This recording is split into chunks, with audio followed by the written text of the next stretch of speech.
The Dallas Cowboys have concluded their rookie minicamp. What are some of the biggest takeaways from camp? All that more in this episode of the Locked On Cowboys podcast. You are Locked On Cowboys, your daily Dallas Cowboys podcast. Part of the Locked On Podcast Network, your team every day. Locked on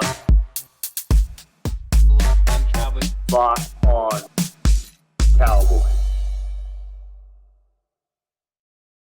Welcome back to the Locked On Cowboys podcast, part of the Locked On Podcast Network, your team every day. We'd like to thank you for making us your first listen of the day. I am your host, Marcus Mosher. You can follow me on Twitter at Marcus_Mosher. And joining me today, as always, is Landon McCool. You can follow him on Twitter at McCoolBCB. Landon, the Cowboys have wrapped up their rookie minicamp. We've got veteran minicamp starting this week. But how are you doing today, sir?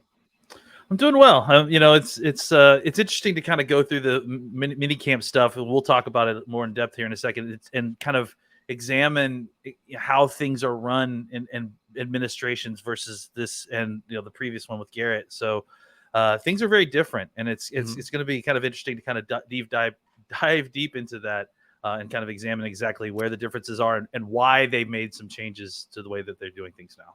Yeah. So just to be clear. The Cowboys rookie minicamp was not open to the media. That doesn't mean we didn't get little bits of information and nuggets that we're going to talk about, but I don't think we have quite as many as we had last year. We should start with this. The Cowboys have been really trying to focus on the teaching part of minicamp. We did not see a lot of action on the field. There's no one-on-ones. There's no team stuff. So we've got this quote from John Fossil, which I want your quote on. So, or you want your thoughts on. He says, one of the reasons why they're scaling back some of the on-the-field work is because he feels like the players are overtrained because of all the combine, pro days, and private workouts, or they're undertrained because they've been doing non-football specific stuff. He said we've had injuries, and everybody in the league has, and that's why we're scaling back. So, what are your thoughts on that?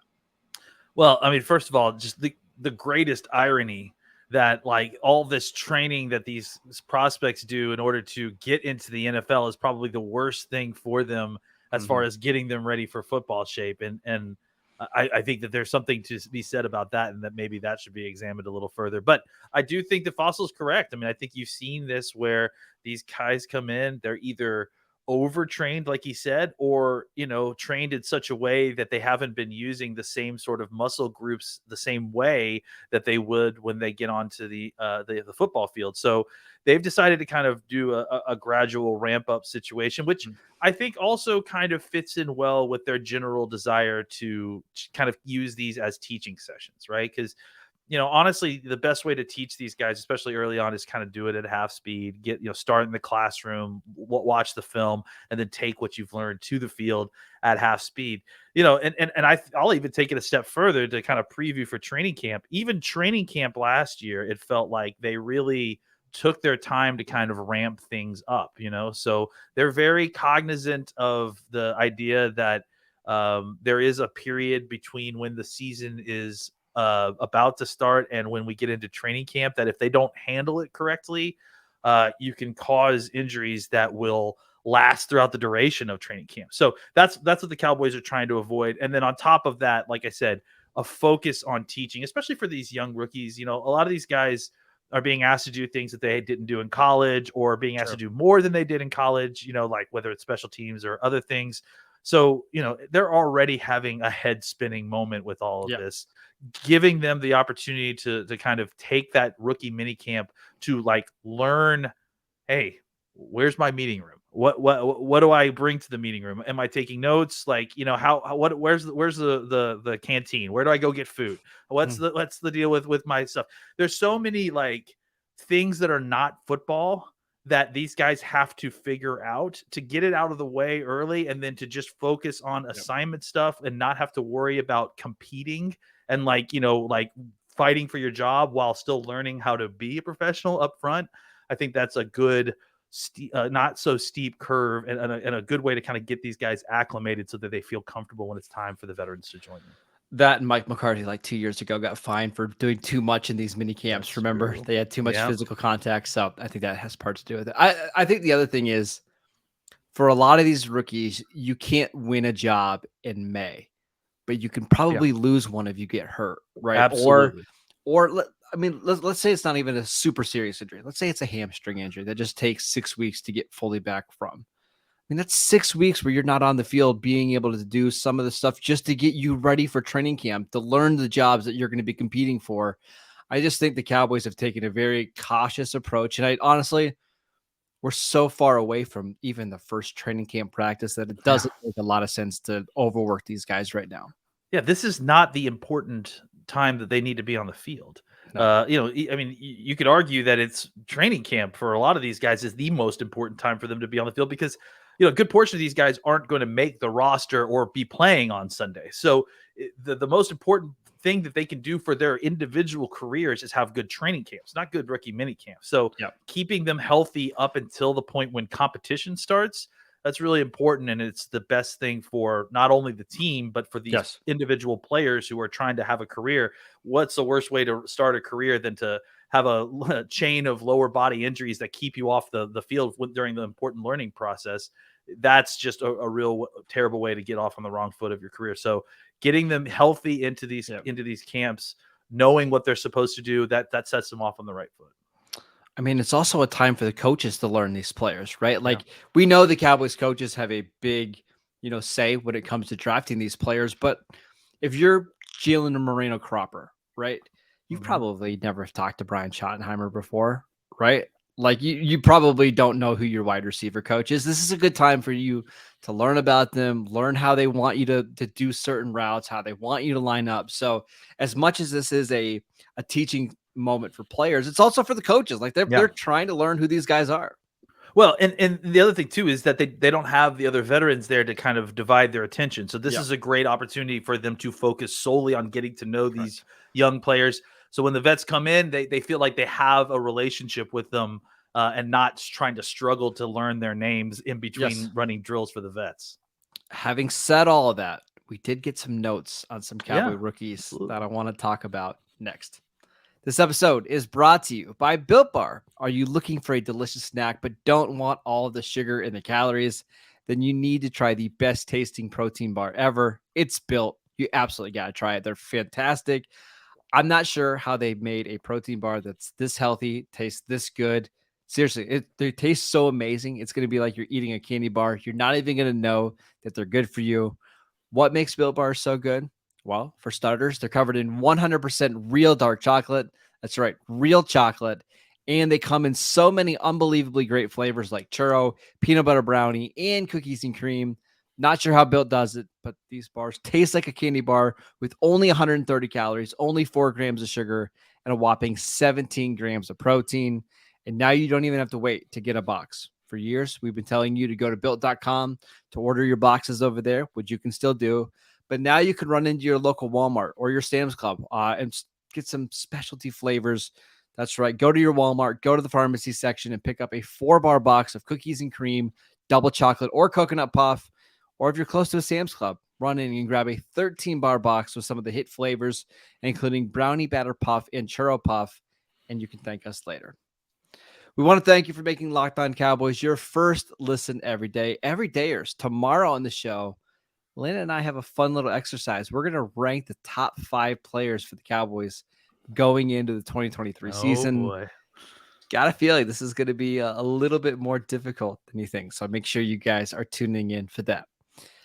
All right, Lena, we got some notes here on a couple of players. Let's start with one that I thought was really interesting. Let's start with Junior Fehoko, the defensive lineman that the Cowboys selected in the 4th round. In one of his interviews after practice, he said he's already up to 280 pounds. It's just crazy. I mean, it's not surprising, but especially since his pro day, like he was already on his way there, right? He already weighed more at his pro day than at the combine, so it's not that surprising, I guess. And he expects to play 3 technique along with some edge this year. Again, none of those things are all that surprising, but it's encouraging to hear that he has been able to get his weight up a little bit. Yeah, I mean, like I said, the fact that I think we had even commented on it that at his pro day he had gained like something like 10 pounds. So clearly he had an idea, I think, of how he was going to be used in the NFL, or at least had gotten some whisper from some coaches, I assume. If I remember correctly, he was pretty certain he was going to either go to the Cowboys or the Bengals. So I wouldn't be surprised if both teams probably told him that he needed to, or that they wanted him to gain some weight. I think it makes all the sense in the world. I mean, he's at 280-ish. I think that's, when you watch him, when you think about what his fit is on in a Cowboys defense, that's the natural conclusion you come to anyways. So it's good to hear that you're kind of seeing things correctly with the defense, and then on top of that, there's a role need there. I think you've seen Golson do that role a lot. I wouldn't be surprised if we saw a little bit more 3 technique out of him this year, which means that job kind of opens up for frankly, I'm like banking Fehoko on it, right? Like they kind of need him to be that. Yeah, I mean, honestly, like unless they make some other kind of move, there. I mean, I'm assuming he is kind of their third defensive tackle. I'm sorry, him being Golson would be their third kind of defensive tackle on the field, like as far as like especially in pass rushing situations. So you need another guy who can kind of be that outside power end, who can reduce down and maybe give you some pass rush inside. It makes sense that it's Fehoko. And I think that the fact that he's already up to 280 kind of shows you. I mean, look, you look at the guy; he's just dense, and I don't mean really that, like, stupid. Like he's just looks like 5 thick, C's, like right? everywhere. His wrists look thick. It's like yeah. So it doesn't surprise me he was able to gain that weight that quickly because and then all the Polynesian food that he was eating. I mean, trust me, as someone who's eaten too much Polynesian food before, I can attest that I could easily get to 280 pretty quickly if I needed to as well, if I was only eating pork tacos every day. So I still have my doubts about being able to put on that much good weight in one. I mean, not even a full off season, like a half of an off season, but it's good that he's at least trending in that direction. I really believe by like 2024, when he has a full off season, he can get to 285 and be mostly muscle.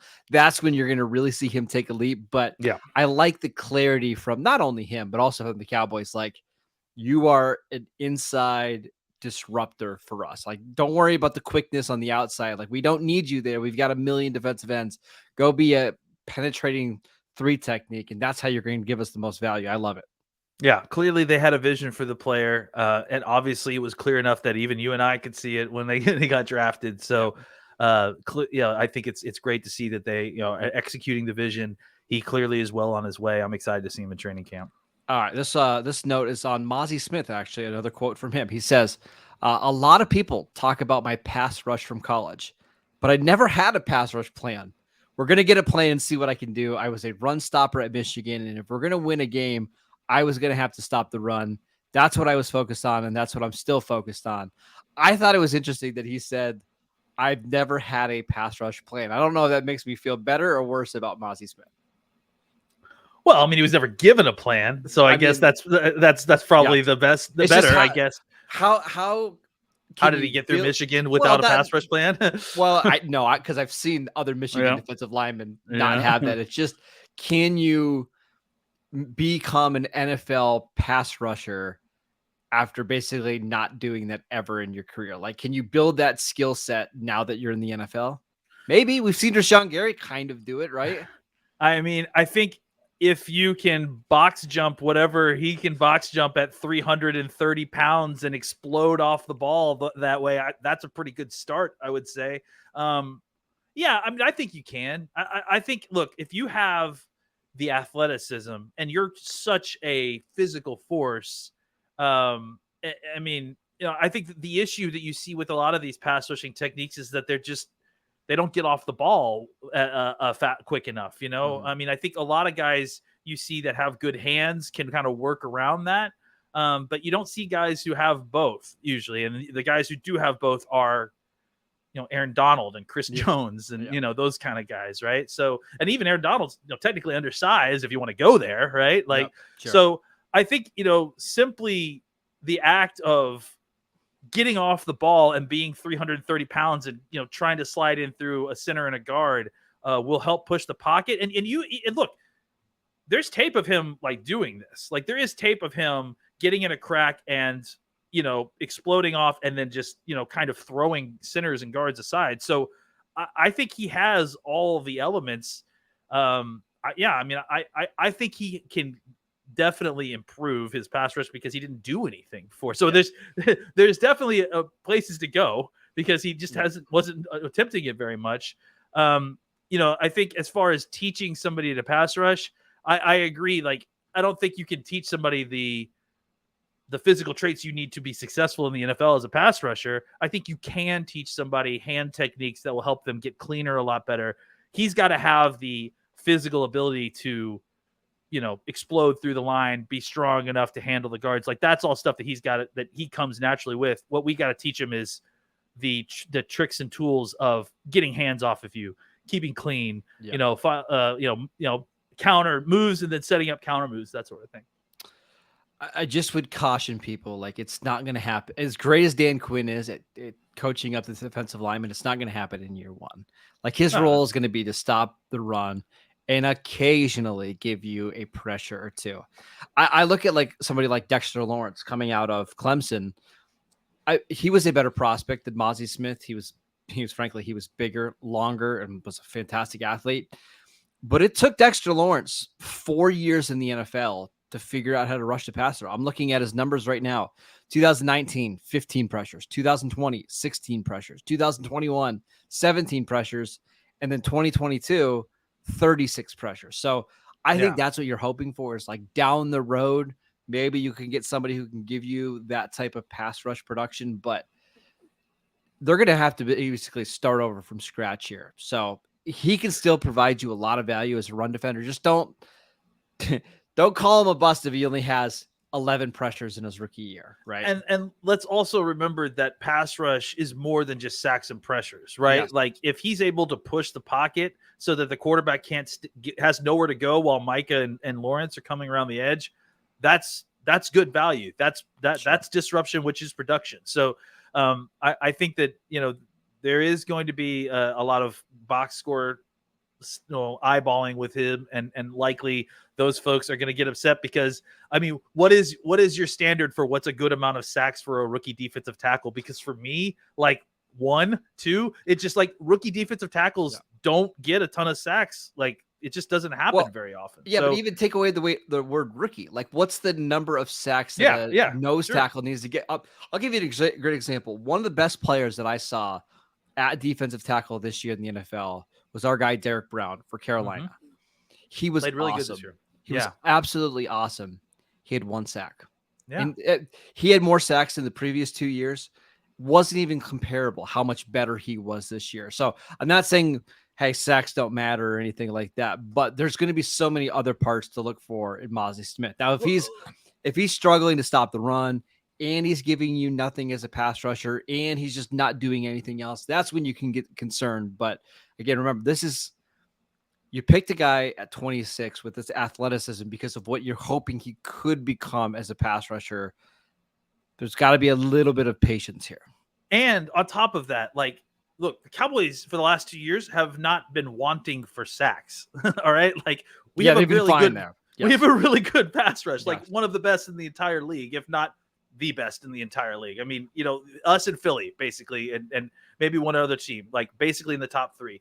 What you're looking for is to set you someone who can help you get into pass rush situations so that you can rush the passer more. I don't need any more pass rushers. I mean, honestly, I'll take as many as you give me, but like, we need to get to the pass rushing situations, right? We need to get to 3rd and 9. Right? We need to make them throw the football because our pass rush situation is so good right now. So if Mazi can get us into more 3rd and long situations by stuffing the run early and then eventually become the guy who also helps on 3rd down, that's golden. But as for right now, you're not looking for you're not looking, God, we need a defensive tackle to come in here and give us 5 or 6 sacks. We'll be fine. They're also not relying on that, right? Like anything they get there is gravy.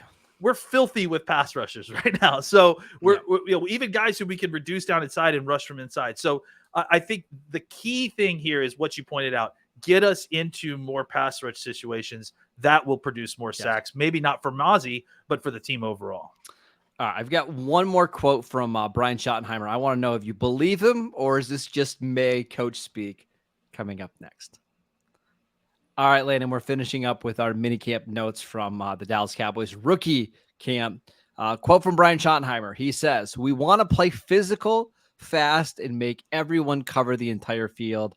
I want us to be able to play fast. Is that just a coach saying stuff, or do you really believe him that they want to keep the tempo up?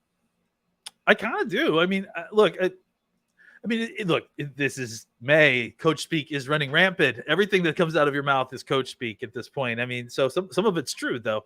I tend to think, look, evidence points more towards this than the we're going to run the football 95 times a game kind of commentary that people are buying from Mike McCarthy. The Cowboys, if I'm not mistaken, were top 3 last year in time between plays. Yes. Like they ran at a very up-tempo pace. I think they were second in total plays per game. That's something. Yeah. And they may have been first in intervals tempo. Between Yeah. tempo. Yeah. They measure like the intervals between plays, right? Which dictates tempo. So that to me reads more like what they were doing last year as well. So I do think that is something they want to do, because I am still of the belief that the major change that happened this offseason in the offense is who is calling the plays, not what plays are being called necessarily. So I think that the Cowboys have had a lot of success running with pace. You've got a running back who I think certainly fits that bill, maybe even a little bit better. You've got and kind of in regards to attacking the entire field, I think you have a wide receiver core that's better suited to do that than you did last year. So, look, we've seen a lot of comments from Mike McCarthy that didn't line up with what our eyes see. I would say that Schottenheimer's comments actually do line up with what our eyes see. I'm just going to throw this into the bucket if it's coach speak. I'm not believing anything that anybody says because of this. Sure. I think there's a lot of context missing in that statement from Brian Schottenheimer, which is fine, right? I want us to be able to play fast. Well, what does that really mean? Is it we're going to start games by being super fast? Is it we're going to be, we're going to be throwing the ball all over the place? Or does it mean, hey, we'll play fast, but once we get a lead, that's when we're going to try to really grind the football and play defense. I don't know, man. I don't think they're going to be dramatically faster or dramatically slower than they were last year. It'll probably look very much the same.